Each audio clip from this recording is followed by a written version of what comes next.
Hi, welcome to the podcast. So, just in case you don't remember who we are, or if you're the first time here, I'm a liminal witch and tarot reader, and Beyond Authentic is my sort of tarot witchcrafty channel. And I have known Neil for about 25, 30 years, something like that, which is really difficult because I'm not even 25 years old yet. But so, Neil, do you want to introduce yourself to those out there that might be new? I'm Neil, and I'm a chaos magician. Indeed. So then, if you've been here before, you know that this is the podcast where we meander around different magical subjects. It's basically like the conversations that Neil and I used to have at 4:00 in the morning, sat on one of our sofas, probably with the remains of a takeaway and a bottle of wine or whatever around us. So it's just like that. But these days we live in totally different ends of the country, and that's a little bit difficult. So we thought we'd bring the conversation online, as everybody did during COVID. And the podcast sort of spun out of all of that, I guess. And today's episode, now we do realise, that we haven't been on for a little while. So apologies for that.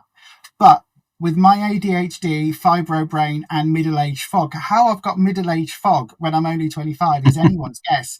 And with obviously Neil being a chaos mage, there's the clue's there that we're not going to be able to keep to a regular schedule as much as we aim to. So apologies for that. Now we've got that out the way. Neil, why are we doing a particular episode? Why have we made June the month that we come back? It's Pride Month. So it is. Yeah. It's got pride nails and everything. It is. Now, a lot of people might be questioning, well, what's that got to do with witchcraft?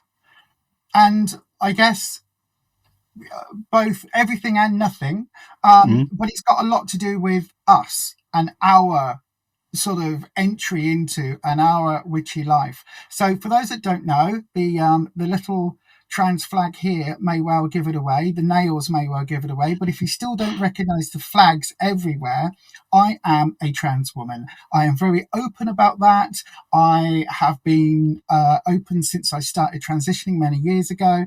And obviously, as a liminal witch and tarot reader, my transness is part of that. It's a very important part of my life. And I bring my whole self when I do my tarot readings. And so, that part of my identity is all part of the big bundle of timey-wimey stuff that makes me me. So what about you, Neil? How do you identify in terms of the LGBTQIA plus alphabet people? Well, I'm the B, so I'm bisexual. I've always been open about it. So yeah, that's it. So you've got the T and the B. We will aim to fill in the other blanks in the letters and help people out as we go. I guess that should really be the first point about for those people listening that may not be part of the LGBTQIA plus community. What the hell is the LGBTQIA plus?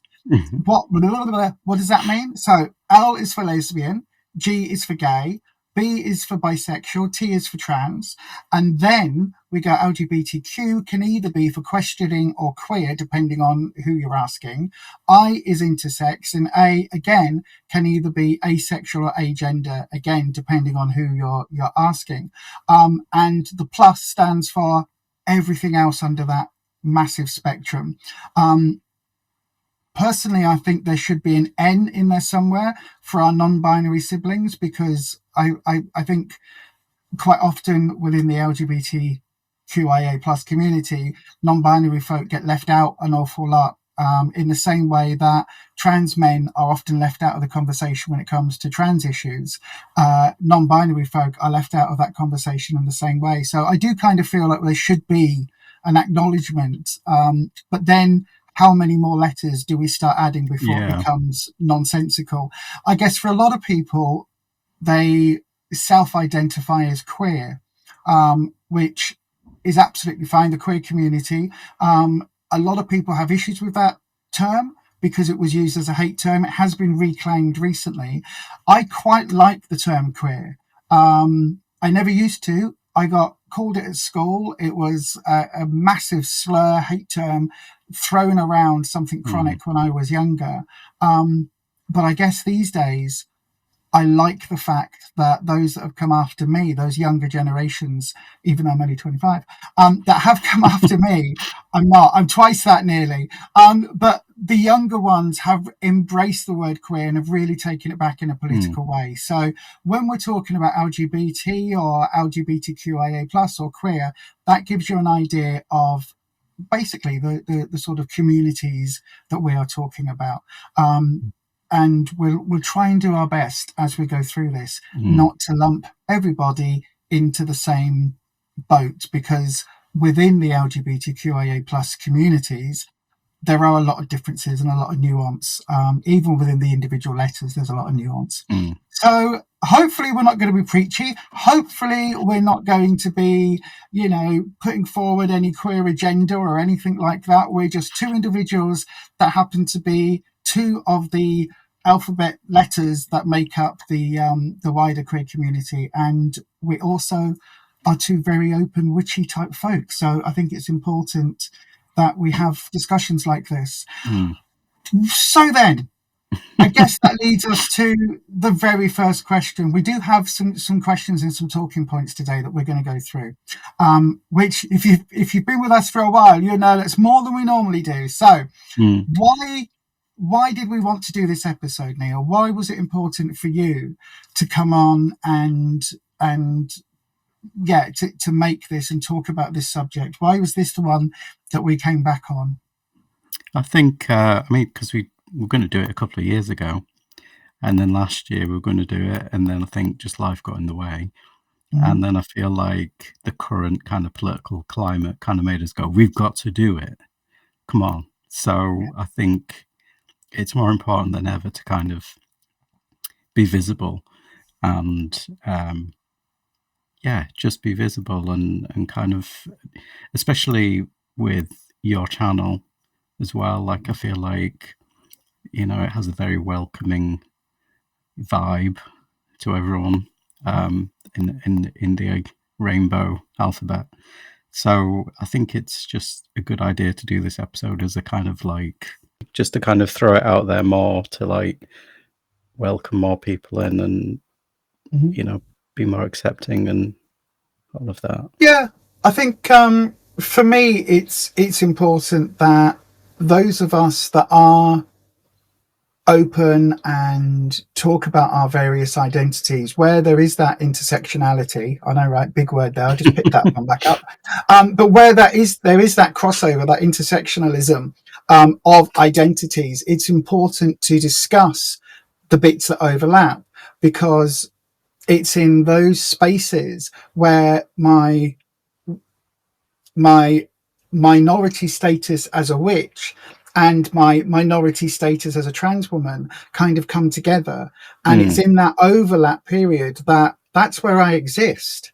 And whilst it's it's a minority within a minority within a minority, so I am a trans person within the LGBTQ community, so I'm a minority within the already queer community, and then I'm a further minority because I'm a witchy person within the trans community. So it's sort of, we're slicing that pie ever thinner and thinner and thinner.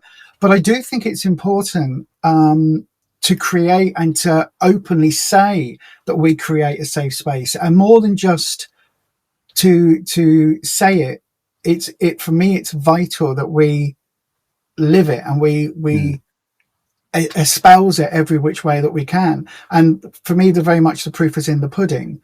It's, as you mentioned, the current political sort of state. Now, I'm not going to bang on about it too much, but you've got countries where, in like America, Trump has torn up LGBTQ rights. He's torn up trans rights left, right, and centre over there. He really has.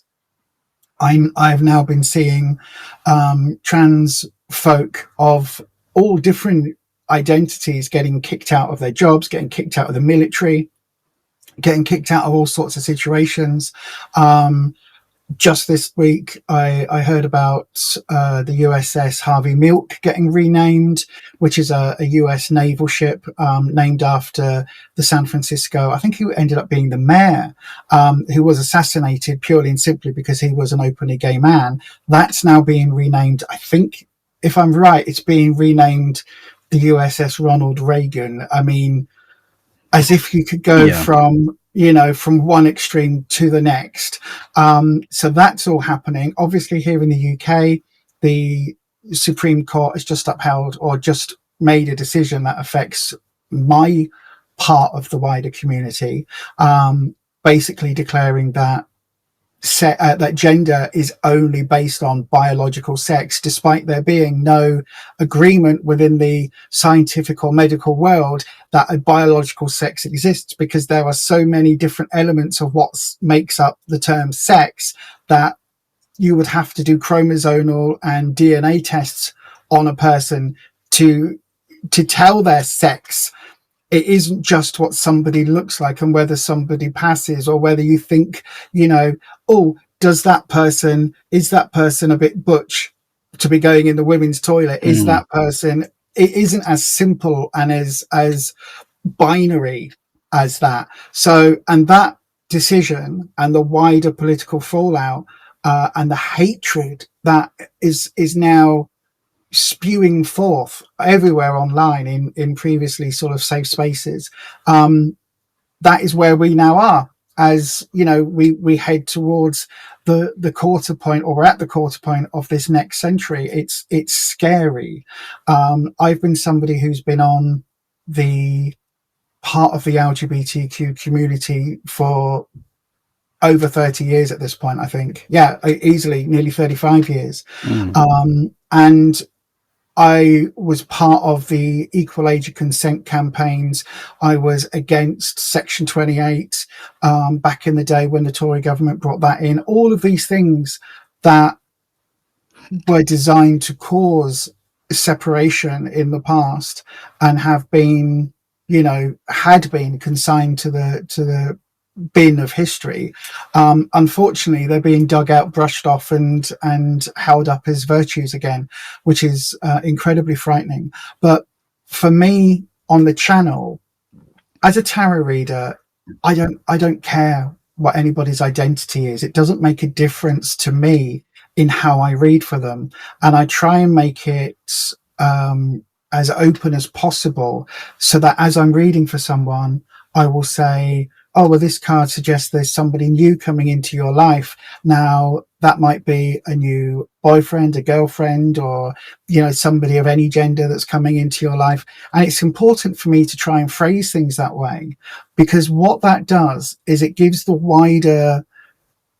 anybody listening or anybody watching, oh, well, she didn't just say that because the person that's asked a question, says, me, 25, female, like Lisa doesn't assume that person is going to be interested in men or only men, or, and all of that is important, because I think it validates people, and it's just, okay, so you're bisexual, or you're pansexual, or you're trans, or you're, asexual. We were talking to somebody yesterday and on a reading, and I said, if you are, there's a new relationship coming, but that relationship doesn't have to be a boy-girl relationship. It can be any gender. It can be a non-sexual, it can be an asexual relationship. You could love somebody and not have that part of you.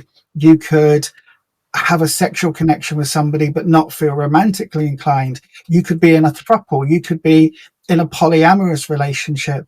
And whilst some of those are absolutely not right for me, I've now been with my my partner, my husband, for nearly 10 years, which is unbelievable. And so those types of relationships isn't what I personally choose to have in my life.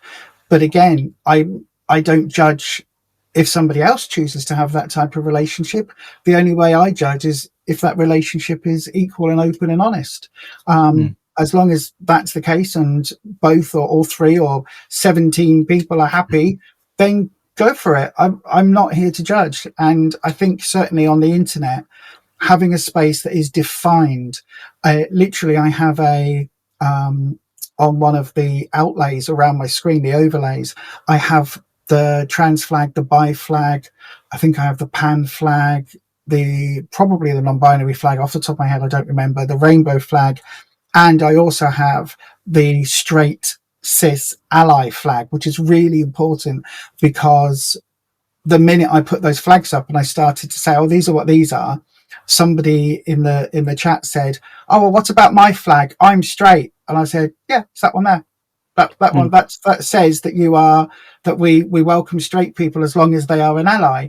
And we also had the Black Lives Matter fist, because it's important to me that everybody is welcome, all genders, all races, all ages, all identities, all abilities. And even with the tarot decks that I regularly use, I use decks that are inclusive, that have, they've one of the cards has somebody with a cochlear implant. Why? Well, because somebody watching that may have a cochlear implant and they see themselves reflected. It's got characters who have had top surgery. Now, is that person a trans man? Is that person a non-binary person who is transleading? Is that person a cis woman who's had a mastectomy for breast cancer? It's not for me to say. It's just a character who has had a double mastectomy. And again, I love the fact that the Fifth Spirit deck is the one I'm talking about. I love the fact that that deck in particular has that diversity. There's lots of people of different races, different body types. There's very thin people, there's very obese people, there's everything in between. And I think it's vital that, for me, my channel reflects the real world, not an idealized world or a politicized world or some queer utopia. It just reflects how the world is. So yeah, I've gone on about that longer than I wanted to, but I think it is really important, and especially with the fact that you're one of my moderators. Thank you very much for that, by the way. And we've got a trans guy who's a moderator. We have a non-binary person who's a moderator, and we've got our granny witch, an older white straight cis woman who is a moderator, which I am in awe of. And I love the fact that Patricia is among us, because it is vitally important that we also reflect cis voices in what would otherwise be quite a queer community, whereas normally it's like we have a token LGBTQ person in a group, and it wasn't by design. It's just the way the channel evolved, and friends came on and were very kindly offering to help me with the channel, and it just happened that way. And I've got to say, it's the most welcoming bunch of people that I think I could ever hope to have as part of the channel. It's awesome. Well, yeah, because like you say, you kind of, especially online, you can't kind of assume, can you? It's not like you're in front of someone and you can kind of one-on-one be personal with them. If you kind of you just want to include everyone, and you kind of want to already make it a space by having mods who are in that community and using the decks that are inclusive. And so you kind of want to put that out there for people who are coming in and kind of maybe be a bit nervous about how they're referred to, or knowing that they're going to get that treatment. It's kind of, maybe it'll make them want to join in the chat, or make them want to get a reading, or and I think back to when you did the psychic fair and you had the banner with the the flags in, and and how it brought over someone who was non-binary and trans, and you kind of just signposting, like, this is a safe space. I could talk about the channel for the whole podcast. You know that. But in terms of the wider witchy community, the wider sort of pagan and post-pagan communities, how have you always identified and been open as a bi guy within the sort of witchy world? Were you always like, hello, as a bisexual, where do I stand in the fivefold kiss? Do I have to kiss the girls and the boys? Can I kiss the girls and the boys? Do I kiss, where were you in that? Because I know, despite the fact that Neil looks incredibly young, everybody, I have known Neil for quite a while, and I do know that when we were both coming into witchcraft, there was a certain binary and heteronormative, and all that means, if you're new to this language, is that everybody assumes that everybody is straight and just kind of is programmed to think in those very straight lines. So how was it for you coming in? Like, what were your experiences?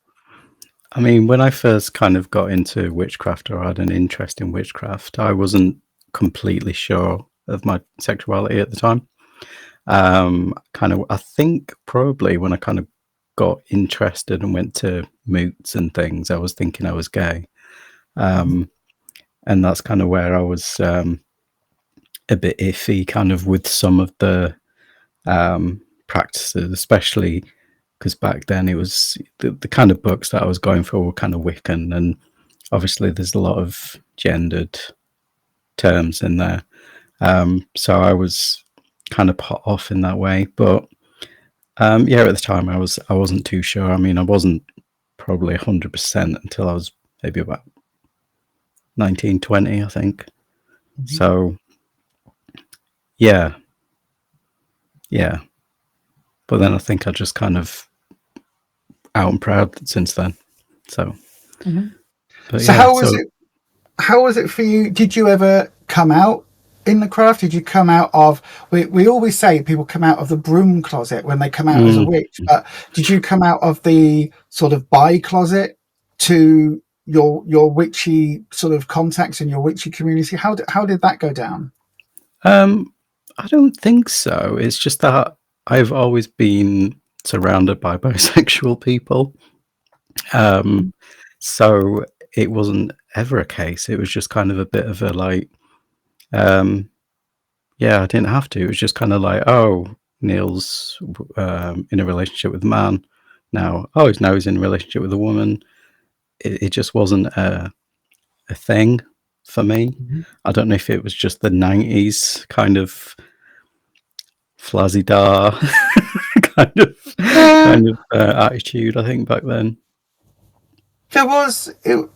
It's weird to think, isn't it, that the 90s we look back on as some really open and accepting kind of time. It just shows how backwards we've gone in the last 30 years. I came into witchcraft before I realized, or before I was openly trans. I kind of knew, but I wasn't able to do anything about it.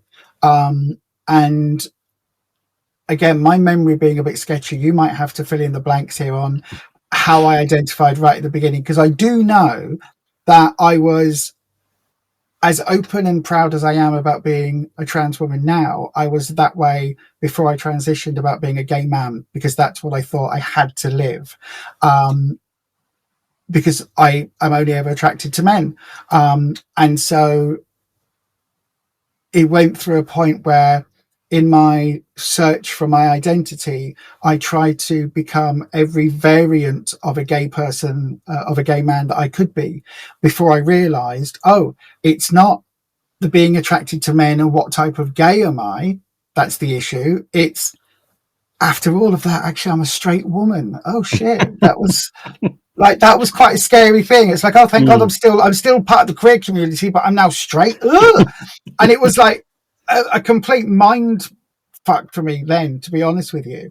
But I know when I came out the first time as a gay man, coming into the witchy spaces, that was really difficult. Like that was, and it was a whole other story coming out later as trans, but just trying to find spaces where being a gay witch was accepted was quite difficult within the traditional witchcraft circles. As it turns out, I started going to very alternative and sort of goth type clubs and metal type clubs, where again it was the 90s and where everybody was shagging everybody and nobody cared.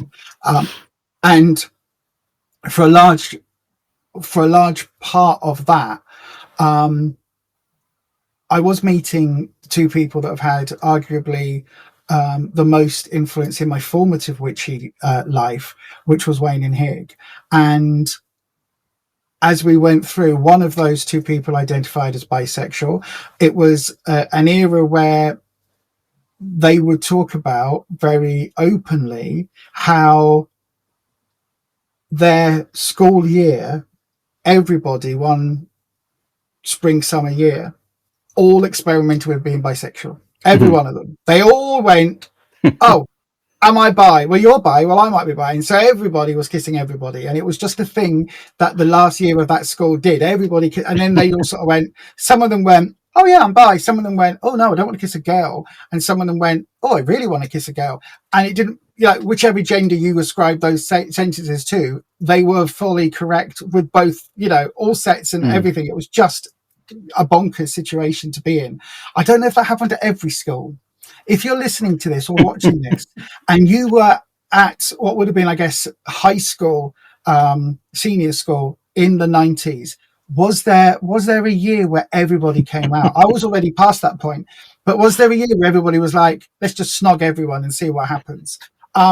So for me, going to more, I guess, orthodox and Wicca type practices, which I kind of started to try and find, because I was led to believe that you had to have a formal Wiccan training, a coven, all of that. You had to go down these lines to be a proper witch. And so trying to find those spaces that would welcome a gay man, as I was pretending to be at the time, was incredibly difficult. And yet this was also the time where Scott Cunningham was writing all of these amazing books about witchcraft and Wicca, and all of them that were seen as like, these are the books to go to right now. Oh my God, this is what everybody needs. This is the best examples of witchcraft teachings. And he was an openly gay man. And, you know, they just seem to be this thing where, oh no, if you're in witchcraft, it's boy, girl. And you can only be, if you're born a boy, you're a boy, and you can only then be with a girl, and that's as far as, you know, witchcraft can go. So then when I did start coming out as trans, it was a big thing. My witchcraft practice transitioned along with me, and yeah, there were certain things that changed along the way, and not everybody was as opening, which I guess we're going to talk about a little bit more in part 2, because this is going to be a 2-part podcast. So I guess I've never been fully accepted in my gender within the witchcraft community, or as within my identity in the witchcraft community from day one, because I was always othered. At first I was othered because I was identifying as a gay man. Then when I've come out as trans, I'm othered now for being trans. So I've never had that sort of straight privilege, really, of having that automatic acceptance within the wider witchcraft community. With me, when I first started getting into witchcraft, and like I was saying about everything was very Wiccan driven, and there weren't, as far as I knew back then, any kind of books that kind of touched on, well, what if you're gay, and you know, how can you adapt this, you know, what's another way of thinking about it. And I remember asking someone at a moot who was in charge of the moot and was Wiccan, and I said, well, what about you know, if you're doing this big ritual and you need someone to represent a man and a woman, and it's all about the kissing and all that. And I was like, well, what happens if you're gay? Like, how can that be changed? And he was like, don't know.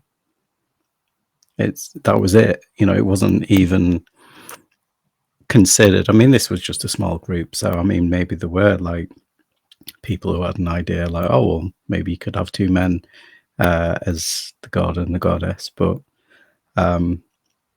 back then it was it was off-putting, because at the time I was thinking, well, I feel drawn to witchcraft, but I feel like I can't be a full-on proper witch if I can't partake in these rituals or think Mhm. in this binary heteronormative way. Like, maybe, oh, maybe it's not actually for me. Like, maybe I should pack it in, at the time.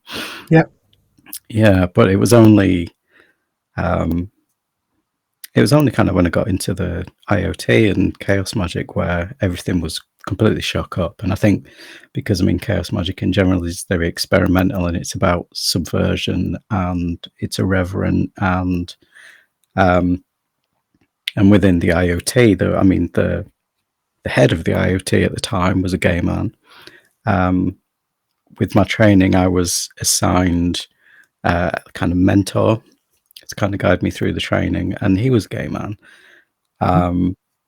So it was kind of a bit of like, wow, okay, you can do magic and be gay, or trans or whatever. Because I mean, a lot of the rituals I took part in were very subversive. Especially when it came to gender, and it was all a bit of a why not. I mean, I think I talked about this on the last episode about how there were rituals where it was about, right, okay, get into teams, of gender. To do this particular one, we needed very binary men and women, and the numbers were a bit off. And so it was kind of a case of like, well, who's wanting to join the women today? Who's feeling that kind of way? And so, guy who did drag, he was like, well, all right, he wasn't in drag. And there was a non-binary person who was like, oh, I'll join the men today. It was all, they were like, oh yeah, that's fine. Like, it wasn't kind of analyzed or anything like that. It was so at the time I just thought, I like this, it's good. It was a world away from when I first started into witchcraft and had these very set kind of binary terms and sexuality and things like that. So that was the only thing that kind of reconciled it, I think. Mhm. Mhm. So yeah. Were there other rituals that you had to actively change, like for you as a bi person? Like, is there somehow, almost like with Wicca, there are some, this is how you do the Kabbalistic cross, or this is how you do the lesser banishing ritual of the pentagram, and you do this, you call these in this order. Was there something similar where you went, oh, well, I can do this, but I'm not comfortable doing step 3 and step 49, I don't really want to do that. Can we do it this way instead? Were there rituals that you had to make those adaptations to? I mean, I mean, back then when it was, all about doing the proper witchcraft, the Wiccan kind of flavor of it, I just kind of disregarded any rituals that were about, with very kind of gendered or heteronormative. But how I saw it, if I was going to do something that was kind of like that, I would kind of, I mean, I think I reconciled it all by seeing, well, everyone has masculine and feminine inside them.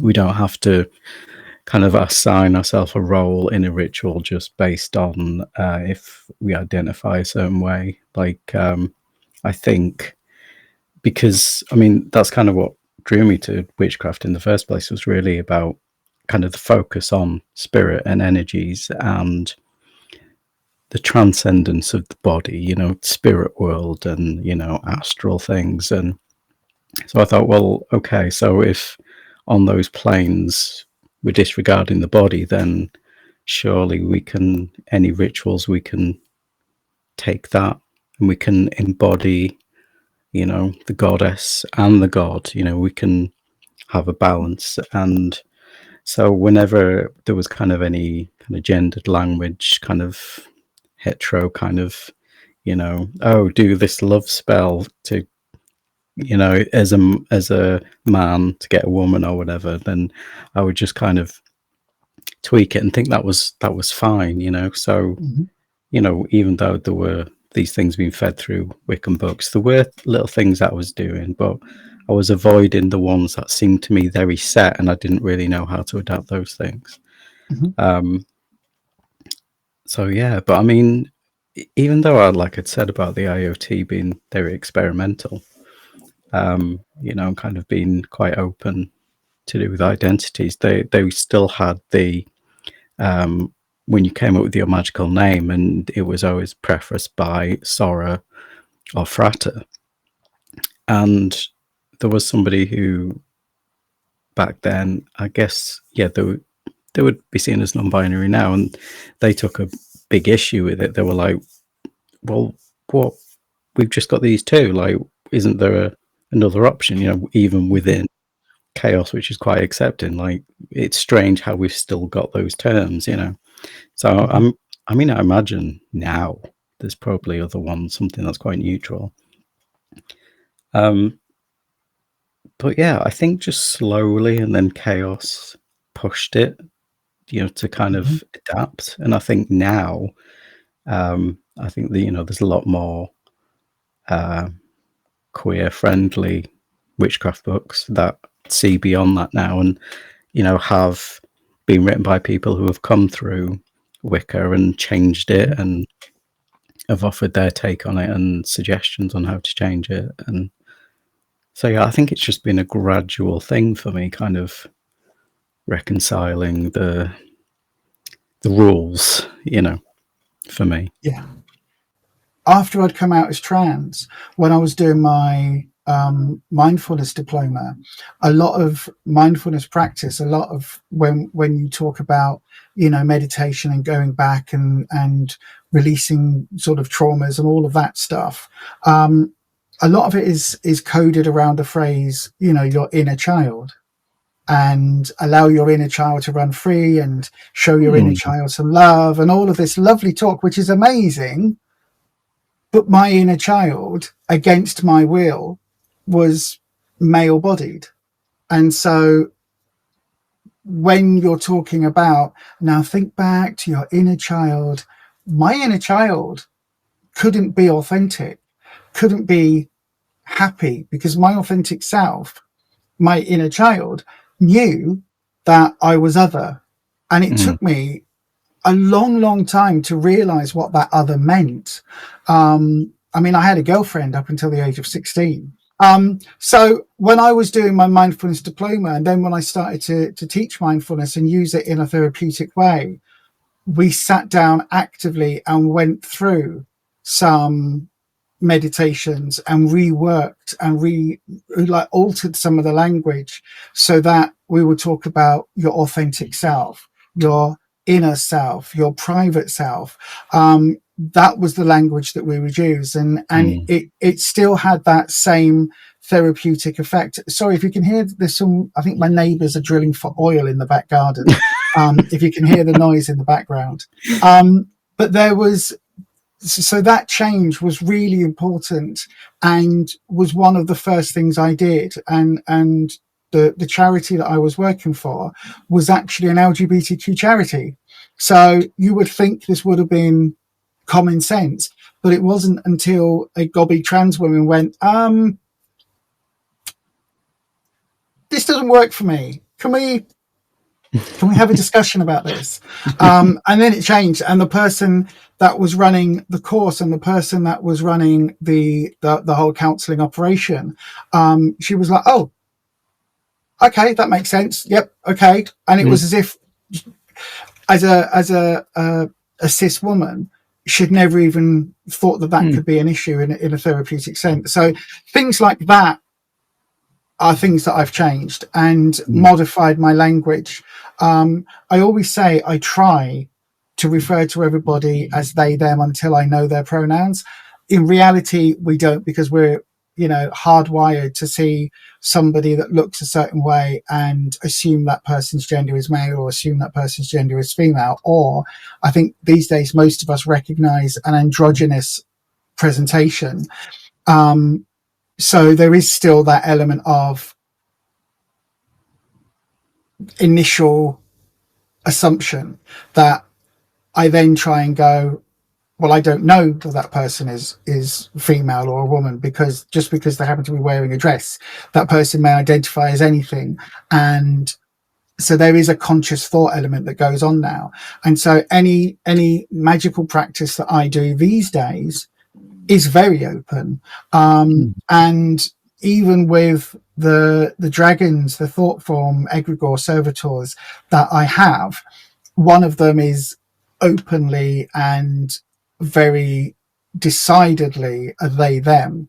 And it's really odd, because in the as that dragon hived off the central one, which is how all of them appeared, a bit like gremlins when they get wet, so like pop. I know, right? I'm into my pop culture at the moment, hence all the witches behind me.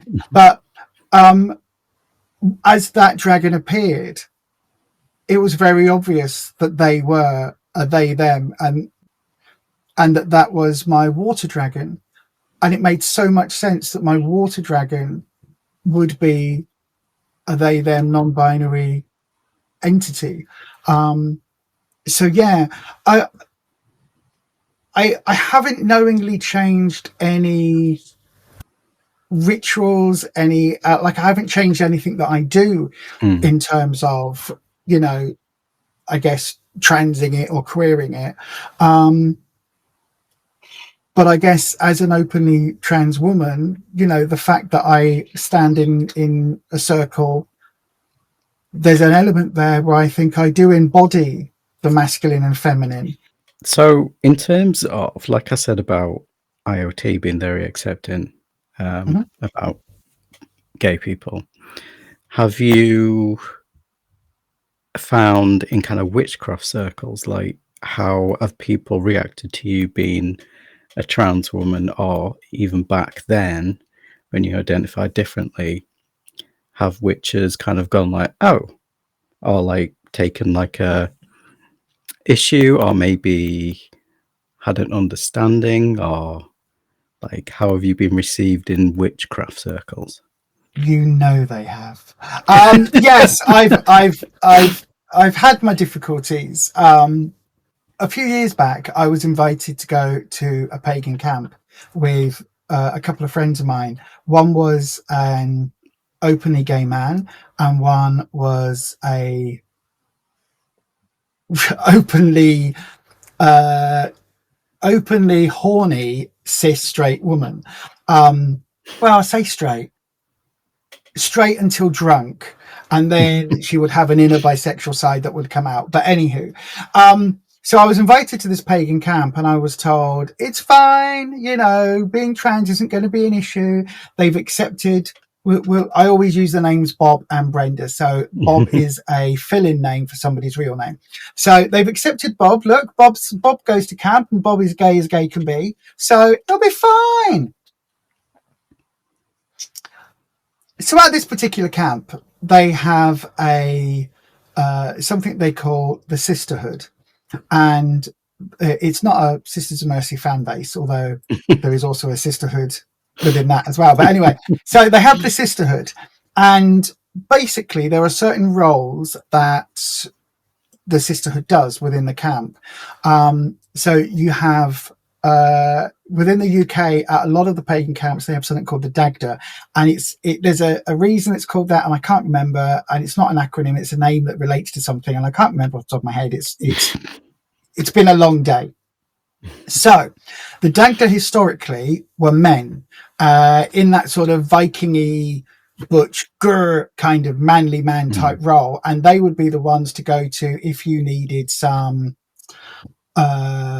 If you needed tent poles, or if your car got stuck in the mud, they would, you know, get a branch and help it out the mud. They were the ones to go to if you needed gaffer tape, or, you know, if your gas bottle was empty, they would mysteriously be the ones to fight. You know, it was that sort of, it was the Dagda camp was the car garage. It was the you know, the buy and sell and swap sort of area. It was, you know, all of that. If you needed something, you'd ask a Dagda, and 9 times out of 10, give it an hour or 6, pagan meantime, eventually it would mysteriously appear. So how, ask my questions.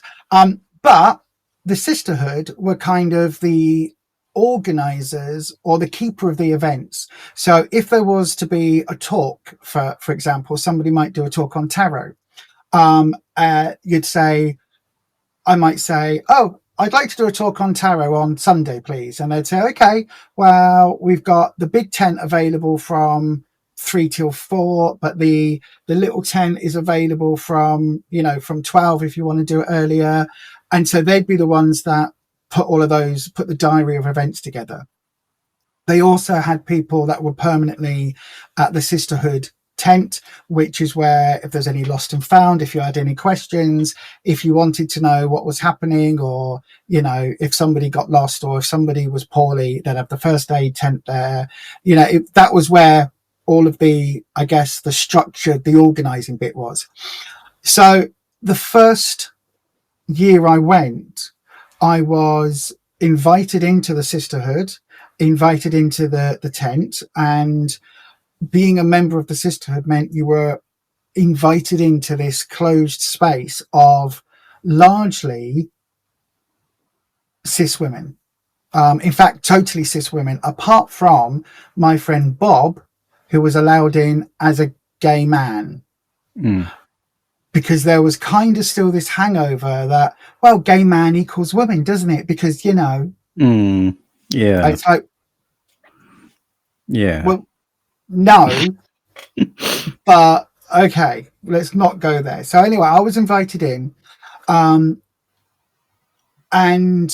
within the sisterhood tent, drinks flow quite freely, and perhaps other substances are imbued. And a little into the evening, when I say a little into the evening, it was probably gone 1 a.m. I started to get some questions from a lesbian woman who started to really question my right to be there within the tent and to really go after whether or not a trans woman should be included. Bob was different. Bob was invited, but I was somehow overstepping the bounds of what was allowed. And basically she went at it like a rabid Rottweiler is the only way to describe it. And it was incredibly intense. And I was basically put on the spot and grilled, not just about my own identity, but about, I guess, my intersectional feminism and whether I could, stand up and counter her arguments, whether I had, luckily for me, I come from a background where I've performed on stage many, many times. And so being able to stand in the spotlight wasn't an issue. Being able to, have somebody publicly haranguing me and, heckling, I guess, wasn't an issue. I'd kind of got used to it. And I'm also somebody who, when I first came into the witchy world, even before, identifying as trans, having gone to Sunday school, I was kind of prepared for some of the Christian folks' bullshit that they would throw at you. Like, oh, wow, you're worshipping the Satan, you're doing this, you're doing that. And then obviously LGBT, Leviticus says this. And I go, yes, but fuck off, you're wearing two clothes of different garment, different fabrics. What are you talking about? Like, if you're going to say that Leviticus, this particular phrase here, means that I should be condemned to all hell for all eternity, then so should you, because a couple of passages before and after it, you're stood there doing things that are also in that same chapter. So do you know what? If what's good for the goose is good for the gander, so go fuck yourself. And I was able to throw those same sort of arguments back at her when she was saying, oh well, you know, like as women, we're unique because we give birth. Okay, so are you saying then that any woman who is sterile, any woman who is infertile, any woman who has had issues conceiving is now less than a woman in your case? Oh no, because she's still capable of. Well, is she? What about my mother who had a hysterectomy at the age of like 40? She then is now less than a woman? Oh well, no, because okay, well, what about the fact that all of us start off as female in the womb, and it's only a trick of the mother's body that suddenly produces testosterone and switches the genes and everything in a particular way? What about that? Oh well, also you're talking about how there is this structure within witchcraft and it's a divine feminine.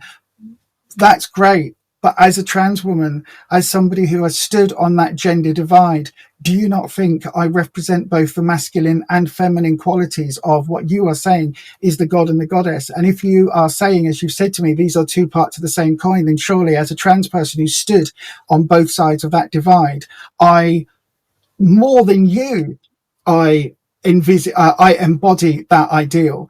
Because she was saying that as a lesbian, you know, she understands that dichotomy. And I was like, do you not think? And so every argument she was trying to come back at me of, I was basically batting back at her. And she was like, well, it's just woman. And I was like, okay, so are you upset at the prefix? Do you think there shouldn't be a prefix? Oh, well, no, but you're a lesbian woman. Yes, but that's different. Okay, so what about Brenda, who is a black woman? Oh, but well, that's different. Why is it different? Why? Like, tell me why. And she couldn't, and all of her arguments disappeared, and she was drunk and loud and gobby. And because I could handle myself, and arguably because of years of, you know, male privilege, of having a voice and allowing my voice and expecting my voice to be heard, which is not something that I deny, that a lot of trans women have had experiences of. Whether that voice is an authentic voice or not isn't a whole other question, but I did have my voice listened to more than if I'd been born a cis woman. In that environment, I was able to more than hold my own. And afterwards, when the argument had kind of then petered out, the other people in there, she then decided to go back to her bunk and back to her tent and go to sleep. The organizer and the other women in the sisterhood were like, well done, Lisa, you've that was impressive. You're like, well done, yeah, okay, we get it. And then the next day she came over to me, the next evening, at the fire, she came over to me and basically said, you know, I was out of line a bit, I think, but my God, do I respect you now, and I will shut my gob, and, you know, you're welcome at any sisterhood. And she gave me a hug. And since then, within that community, I haven't had any issues, which is, it almost feels like it was a rite of passage. And it almost feels like if it hadn't been me, it could have been another trans woman who wasn't as clued up on intersexual femininity and intersectional feminism, and all of that sort of political element that she was trying to pull. So I'm quite glad in a way that it had happened. So yeah, apart from that, I was invited by somebody to join a very very Alexandrian Wiccan coven, and I was interested for a while. And then she said that an absolute must to be part of that coven was to go skyclad at the end, and that was part of the initiation, and it was absolutely like zero clothing allowed, absolutely no exception. And I said, well, I'm not comfortable doing that, and I can love entirely openly, and I can exist entirely authentically within this coven space, but I will not do so skyclad, I will not do so naked, because at that point I didn't want anybody other than my partner seeing my naked body. And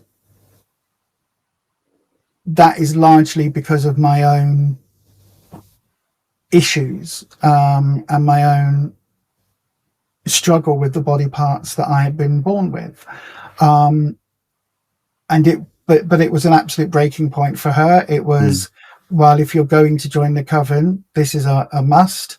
And for me, it was an absolute breaking point of, I will do almost anything else, I will not do that. That is something that, for me, is a red line.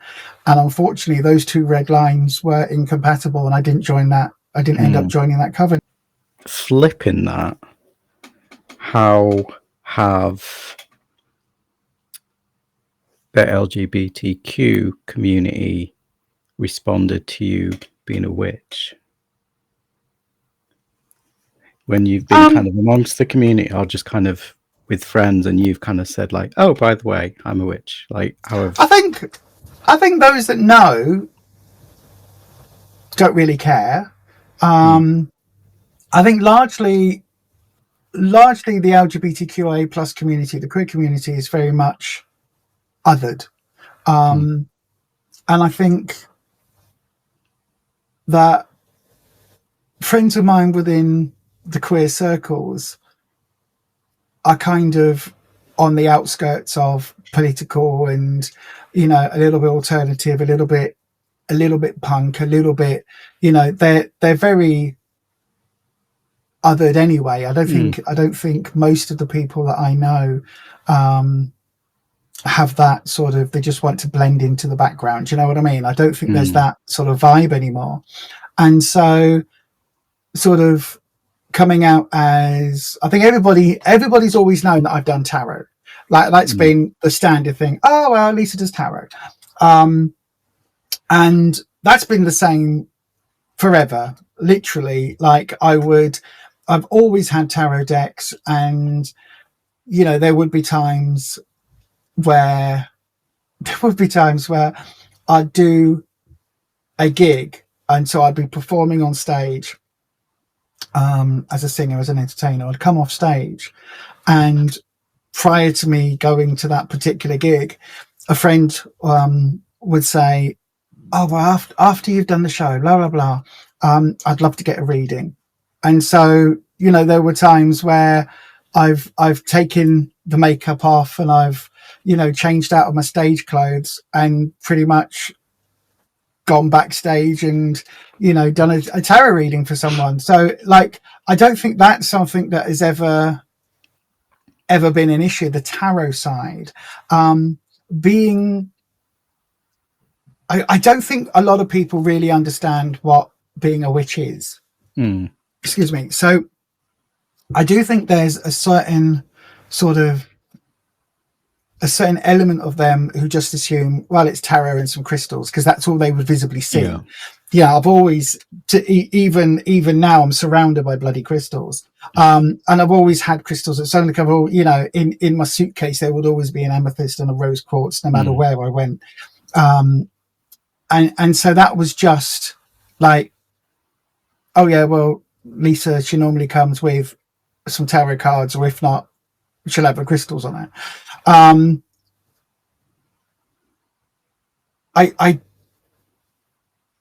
I think it's interesting in the last few years how more and more witchy elements and more LGBTQ plus elements have collided. So Jinx Monsoon, who is a trans woman and performer, she was on one of the series, I can't remember, of RuPaul's Drag Race. That's when she really kind of crossed into the mainstream. And she later came out as trans, and she's got a non-stage character. But even she was actually in a Doctor Who episode. She played the Maestro, which was the god of music. And even in that, she was billed as Jinx Monsoon. So that is her stage name now. But she, in that series, talked about her witchcraft.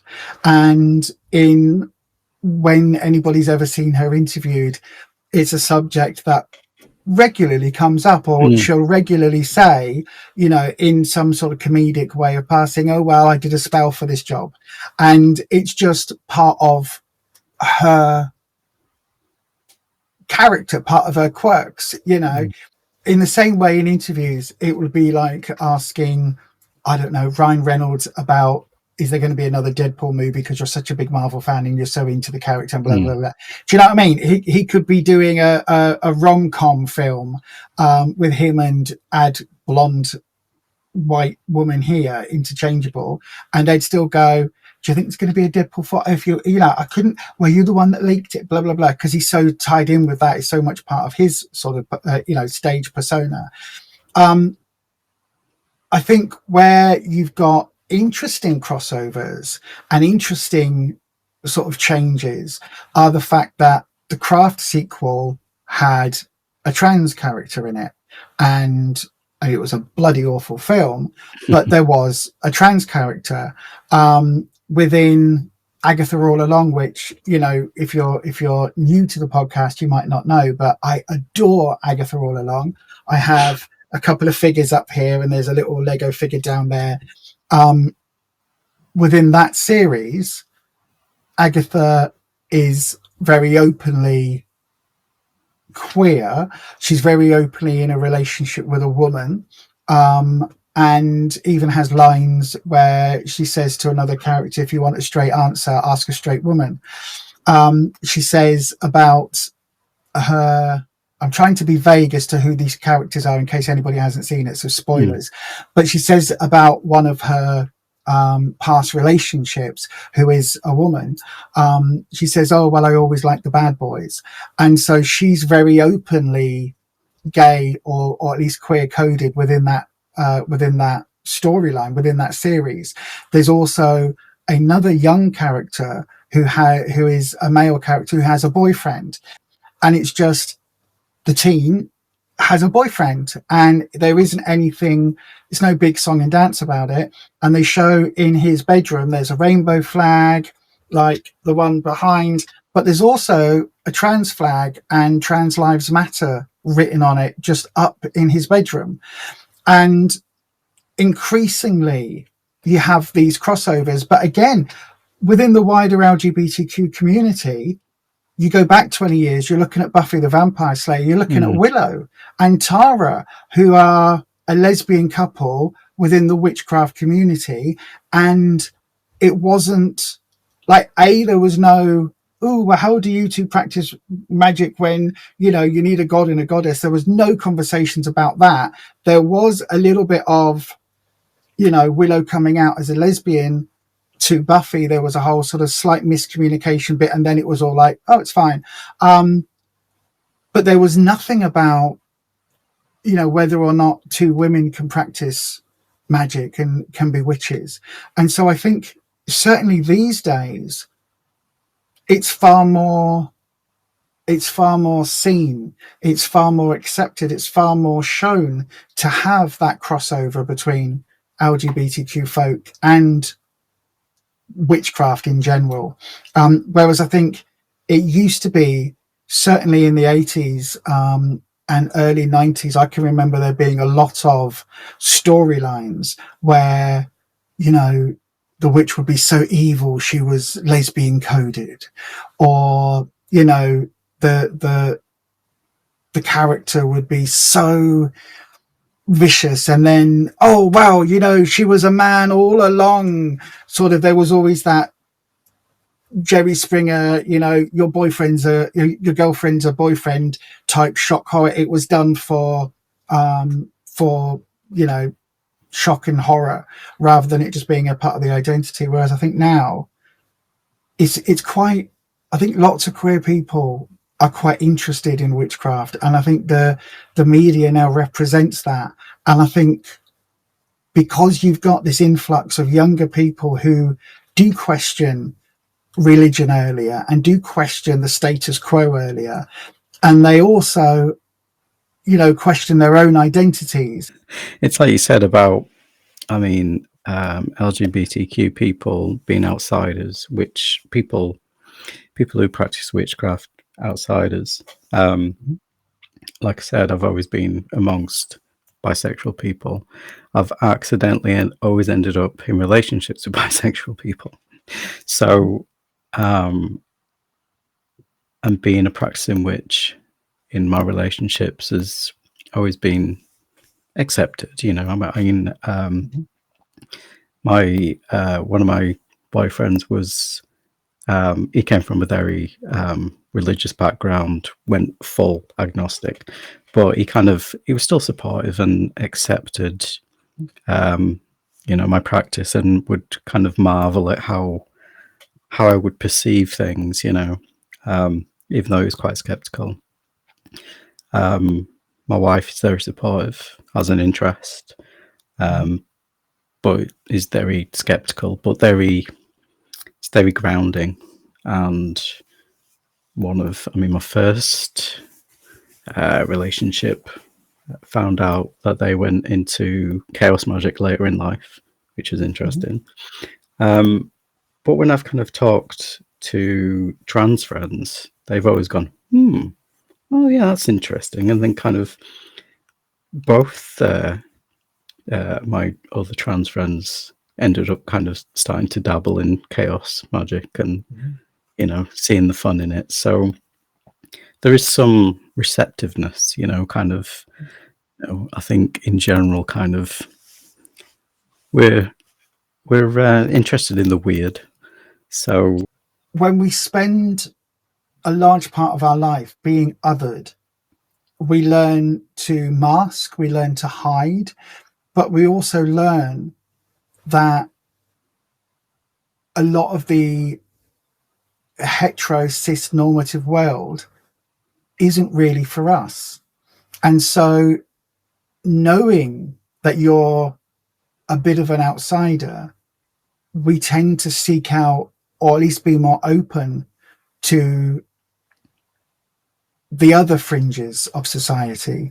So, and again, I don't think there's any studies been found, but I know a lot of my queer friends are vegan or vegetarian, or the one where they only eat fruit that's falling from a tree, whatever it is.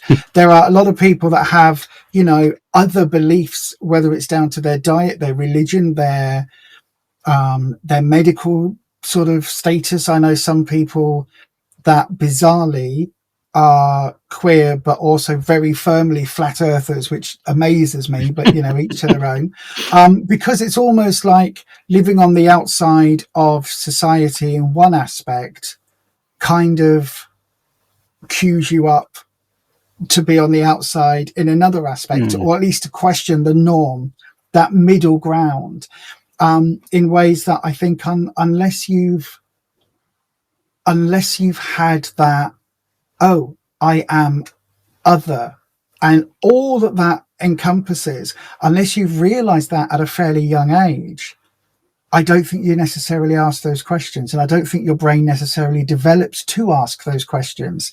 If you are somebody who is able to live your life entirely within the realms that the wider society expects, you've got all of that privilege. You're somebody who's never had to think about, you're probably white, middle class, and at least small c Christian, to be honest, because that way you don't have to think about race, you don't have to think about class, you don't have to think about financial freedoms, you don't have to think about religious freedoms, or any ideas around sex or gender difference. You don't have to think about any of that. You just plod through your life in a very, to me, beige, but in a very quote unquote normal way. And unless you've had to ask yourself those questions of where do you fit within a beige world, you being, a bright shining cerise or whatever color you want to say, unless you've had to ask those questions, you never ask those questions. And I do firmly think that that's why a lot of queer folk go on to ask other questions, not just, okay, who do I fancy shagging? It's like that might be the start of asking those Mm. questions, but it never ends there. It always goes into other aspects of our Yeah. lives. I think as well, I think people in the queer community are kind of drawn into witchcraft or paganism because, I mean, there is a focus on the spirit. There is a focus on transcending. Around 2020, there was a big kind of uptick in, interest in witchcraft, and a lot of that I saw online was from LGBTQ plus people, and I think that was especially kind of around the time of Trump as well. It was kind of marginalized people when they kind of feel politically helpless, then they will turn to more spiritual things. And so I feel like since then I've seen a big uprising kind of LGBTQ plus people getting into witchcraft, I think. And it's especially, I noticed more, there's a lot more books as well that are tailored towards the crossover, I think. Yeah, because I've got two mugs, and one is witch, and another one is wizard, not affiliated with Hogwarts. And I just kind of interchangeably, I'm going to be a witch today, I'm going to be a wizard today. But I saw a meme quite a while ago about, I don't know, it said something like, queer people aren't naturally magical, but it helps. And so I've always kind of, I've kind of pondered on that, and whether or not there is something ingrained in there which does make us more magical. And I think there is. I think so, because obviously it's all about, for some of us, embodying the masculine and the feminine. There is this focus on spirit. I think especially with trans people, I think you are transcending, you are shapeshifting, you are pulling the spiritual into the physical. There's the very, Literally. like, you are manifesting your own destiny, and I find that quite amazing. I mean, you mentioned Jinx Monsoon. I mean, I'm a big Drag Race fan. Fun fact: when she came back to All Stars, when she won, spoilers, it was quite a few years ago. When they said, "Well, what would you like to say?" when she had the crown on, and she said, "Praise Hecate," and she dedicated it. Yeah, it's quite amazing. But through watching Drag Race and kind of observing them, and I kind of went, "This is mask work. This is mask work. This is, it was a big thing with a guy in the IoT about he'd make masks and, embodying things to, kind of raise energy powers." And, for the drag queens on that program, they don't have the confidence when they don't have it on, but when they put it on, then they can confidently do their dancing and singing and whatever. And, RuPaul said, well, that power is always in you. It's almost like a superhero costume.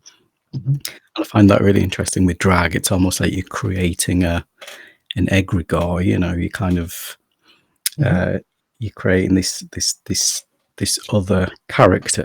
So I think there is something to it. I think. I mean, I'd like to think so. Probably it's just my bias. Thinking we're just all naturally.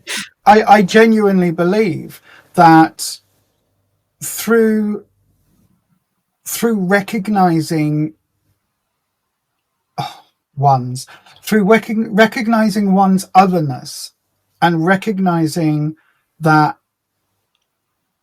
we stand beside the norm, the commonplace, it does something. It means we view the world in a very different way. And for me,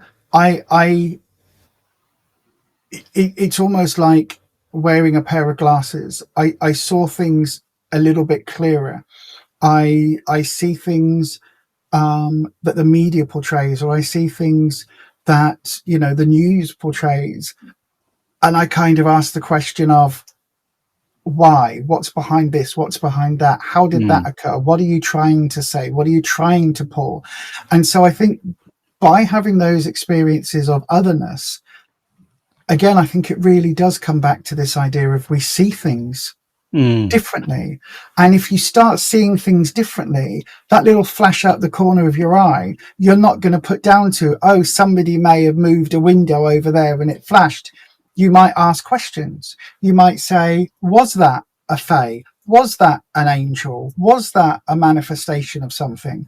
And depending on, you know, how many times and what questions you ask and your own personal sort of beliefs and where you come from, that may lead you down many different paths into witchcraft, angel belief, UFOs, whatever it is. It will lead you because we ask those questions. And I think inherent magic is about asking questions of the universe. And the way that we understand that magic works through intent, that intent, it's all well and good blowing out a birthday candle and making a wish. That isn't an intent. That isn't a spell. It's an echo of a spell. But actively putting intent and putting personal power into a candle and using that in an intended way to get an end result, that is something that I wouldn't say comes naturally to queer folk, but that's only 2 or 3 steps along the line of starting to ask questions. Well, why do we blow a candle out when it's a birthday? Where's that from? What does that mean to make a wish? And not everybody has a brain that is wired to ask or even be aware of those questions. Do you know what I mean? And I think purely and simply growing up queer, recognizing that otherness, you ask those questions of yourself. So we've talked about our personal experiences there, Neil, quite a bit. And I think this is probably a good point to pull in round one and bring sort of part one of the discussion to a close. I do think there's a whole wealth of discussion to still be had around the gods, the deities, the folklore, magical practice in itself that actually is queer or was open about its expression of inclusivity and diversity that perhaps we're only just beginning to understand. I think certainly you and I have both had experiences where, you know, we've perhaps spoken about a deity in a pantheon and then discovered years later that actually that deity was known for changing gender, or, you know, as a male deity, he gave birth to other deities. Do you know what I mean? There's a lot of stuff. There's a lot more books and a lot more information out there that tell these stories, and we want to touch on that in part 2, and also to give people a few ideas and pointers of where to go to if they want to express that inclusiveness, either as a member of the witchy community, a member of the queer community, or like us, a member of that intersectional crossover. So join us for part 2 is all I've got to say with that, really. Neil, is there anything else you wanted to add for part 1? No, I think we've covered everything just in regards to personal things, but I'm quite excited to get my books out and Yes. tell people about different deities, folklore, different practices that kind of incorporate these things. So looking forward to that one. I'm actually quite interested in almost listening in on part 2 myself, because I also want to learn more about our own queer history, about deities, folklore systems, and all of that. I am currently in a bit of a, I don't really read enough. And I think partly for me personally, I don't know if anybody else listening or watching this would agree. There's now so much out there. There is so much information out there. I just don't know where to start.